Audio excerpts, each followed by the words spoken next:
Nimapada BJP रे फाट प्रभाती समीर विवाद रू फायदा नेब बीजेडी निमापड़ा नेतांकु शंख भवन डाकरा सामना को आसिले सुब्रत। दर्शक बंधु निमापड़ा बीजेपी रे जे सबु किछि ठीक ठाक नहीं ताहा जल जल होई दिसुछि। निर्वाचन परे उपमुख्यमंत्री प्रभाती परिड़ा और बीजेपी नेता समीर दास को भितरे विवाद उग्र रूप नेछि। एही दुई नेतांको भितरे आरंभरू शीतल युद्ध चलिथिबा बेले एबे सामना सामनी स्थिति उपजिछि। निर्वाचन मंडली रे दुर्नीति को नहीं कादुआ फिंगा राजनीति चली। निमापड़ा निर्वाचन मंडलीर विकास कार्य ठप हेबा सह दुर्नीति अभियोग करी परोक्षरे प्रभाती आड़क समीर अंगुली उठाउथुबा बेले पूर्व सरकार समयर कथा कही समीर को भी कटाक्ष करुछंती प्रभाती। एभली विवाद वर्तमान निमापड़ा राजनीति को सरगरम करिछि। कारण एही दुई नेता निमापड़ा राजनीति रे सीमित नहांती। जड़े उपमुख्यमंत्री थिला बेले अन्य जड़े पूर्वतन मंत्री तथा वर्तमान बीजेपी जड़े आग धाड़ीर नेता।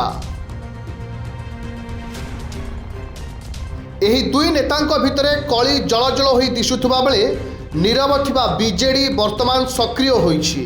निमापड़ा नेतांकु शंख भवन डकाई आलोचना करिसेंती बीजेडीर वरिष्ठ नेता। पुरी जिला नेतांको उपस्थित रे निमापड़ा नेतांको सहित आलोचना करिसेंती बीजेडीर वरिष्ठ उपसभापति देवी प्रसाद मिश्र।